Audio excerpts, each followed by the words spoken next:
At the, कहाँ पाया जाता है statue of Liberty? Harbour islands in New York. Second है the statue was sculpted by Frederic Bartholdi, तो यहाँ भरेंगे आप फ्रेडरिक बार्थोल्डी। चौथा है internal structure of the statue was made by Alexander Gustave Eiffel, the same person who also designed the famous Eiffel Tower in Paris। Scientist का नाम है France Alexander गस्टेव Eiffel, इतना बड़ा नाम है। इन्होंने ही एफिल टावर जो कि पेरिस में है उसके डिज़ाइन किया था। अगला पांचवा देखिए, statue is made up of sheet of pure copper.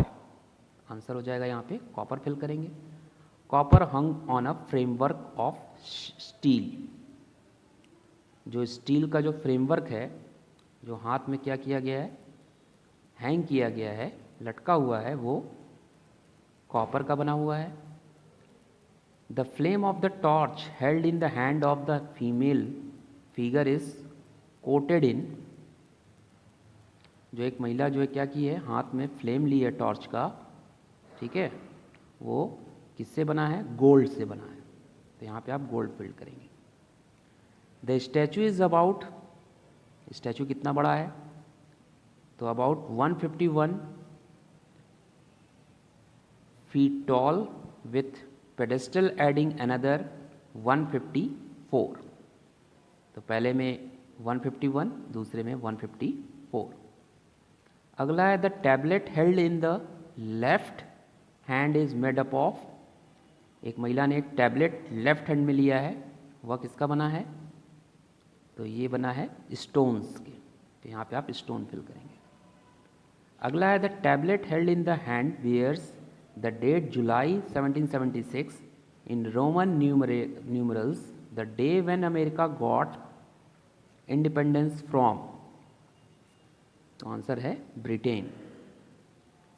जो एक टैबलेट ली हुई है 1776 जुलाई में, रोमन न्यूमरल्स जिस पे लिखे हुए हैं, रोमन नंबर्स लिखे हुए हैं, वो अमेरिका ने, जब अमेरिका में इंडिपेंडेंस हुआ था तब वो टैबलेट्स दिया गया था। किसको? ब्रिटेन से आया था वो टैबलेट। कहाँ से बन के आया था? ब्रिटेन से। अगला है the statue and its pedestal has, statue में कितने पेडेस्टल हैं? तो उनके नंबर हैं 354 inside to lead people up to the crown, crown तक पहुंचने के लिए उसे 354 स्टेप जाने पड़ेंगे, तब जाके उसके क्राउन को पहनाया जा सकता है। अब बढ़ते हैं पेज नंबर 47 पे। 47 पे आप देख रहे हैं rulers of all times, rulers के नेम दिए हुए हैं और उनका डिस्क्रिप्शन दिया हुआ है। तो डिस्क्रिप्शन पढ़ेंगे और वो कौन है रूलर्स, उनको पहचान कर उनका नाम लिखेंगे। तो पहला रूलर आप देख रहे हैं, he change the entire social structure of Germany during the second world war. He was a great speaker, his way of convincing people were extraordinary. वो थे एडोल्फ हिटलर। एडोल्फ हिटलर ने ही पूरे सोशल स्ट्रक्चर को Germany में change करके रख दिया था। किस दौरान? सेकेंड वर्ल्ड वॉर के दौरान। उन्हें सबसे अच्छा वक्ता कहा जाता है, बोलने वाला, और उन्होंने कई एक्स्ट्राऑर्डिनरी काम भी किए हैं और मुद्दों को कन्विंस किया है, समझाया बुझाया है। सेकंड देखते हैं, he was one of the best known emperors in the world. He brought a vast advancement in political and judicial foundation of the country at the time of French revolution. यह है Napoleon Bonaparte. Napoleon Bonaparte जो कि पूरे दुनिया में best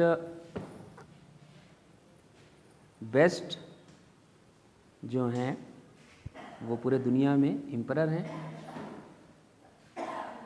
He brought a vast advancement in political and judicial foundation of the country at the time of French Revolution. उन्होंने सबसे बड़ा पॉलिटिकल और जुडिशियल जो जिस पे उन्होंने काम किया था उसे फ्रेंच रिवॉल्यूशन के दौरान कंट्री में लाए थे। तीसरे रूलर है, he was the emperor of Macedonia and had the succeeded the empire from his father Philip. He had very brutal and intelligent military tactics that he used to conquer most of the parts of the world. नाम है Alexander the great.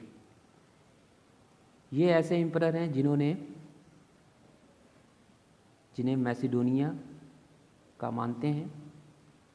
उन्होंने अपने पिता को हराया था, जो कि वो काफ़ी इंटेलिजेंट और ब्रूटल बिहेवियर के थे और मिलिट्री से बिलोंग करते थे। वह वर्ल्ड में ज़्यादा से ज़्यादा हिस्सों पर उन्होंने कब्जा किया था। चौथे रूलर्स हैं queen Elizabeth first. She was a great rulers and was always concerned about her people. She went through lot of struggle in her early days. Her mother was executed when she was 2.5 years old. When she grew up, her siblings put her in prison for around a year. Then in the years 1550, she became the Queen of England and Ireland. यह एक महान ruler थी।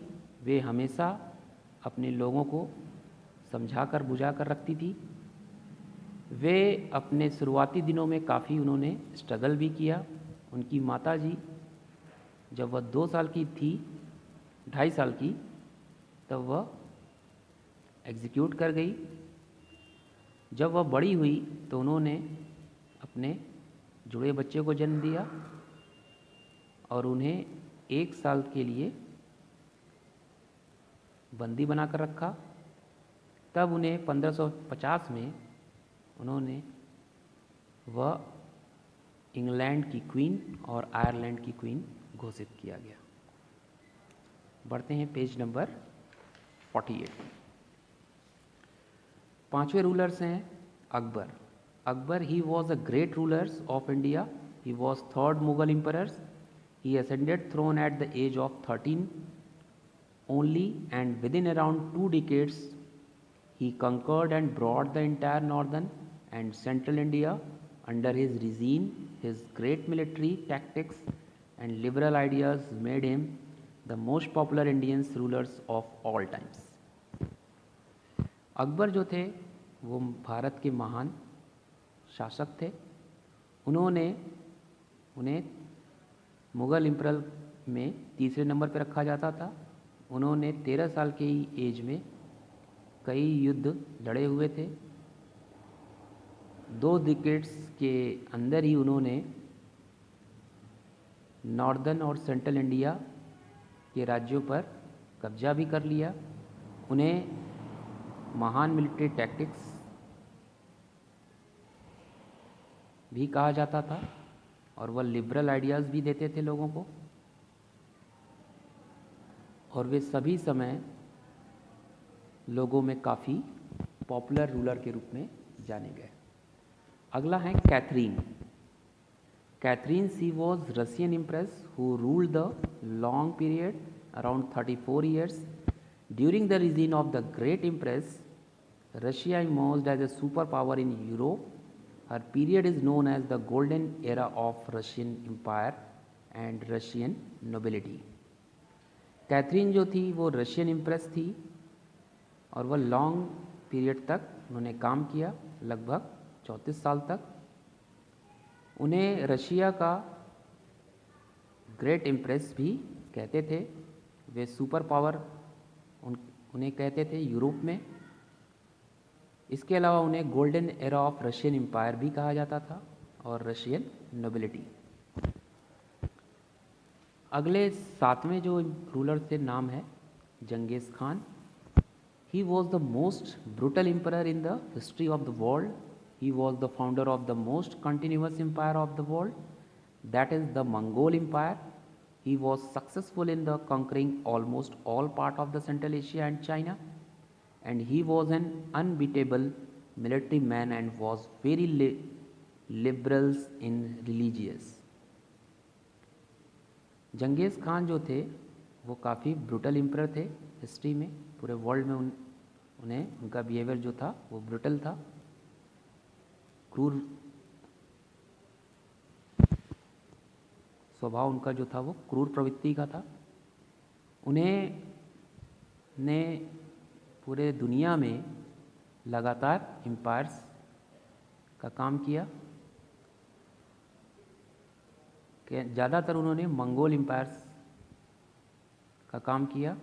उन्होंने central Asia और China के ज़्यादातर हिस्सों पर कब्जा किया और उन्हें मिलिट्री मैन के रूप में कभी भी न हारने वाला रूलर भी कहा जाता है। और वह सभी धर्मों के प्रति क्या थे, बहुत ज़्यादा लिबरल थे। 8वें हैं Joseph second. He was a Roman emperor. He was designated by these people as Holy Roman Emperor. He was the first ruler for the Austria Dominions for House of Lorraine.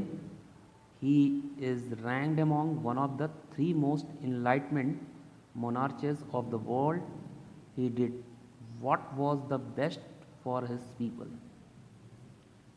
Joseph second जो थे वो Roman emperor थे। उन्होंने Holi Roman emperors का design किया था।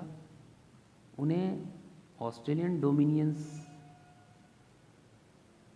जो कि हाउस ऑफ लॉरेन के लिए काम करते थे, उनका जो रैंक था वो पूरे दुनिया में मोनार्चों में 3रे नंबर पे था और वह लोगों के लिए अच्छा काम भी करते थे। इस प्रकार हमने पेज नंबर 48 भी कंप्लीट किया। आप सभी लोग होमवर्क में बुक फिल करेंगे और बुक मेंटेन करेंगे। So we will meet in next video. Till then bye bye.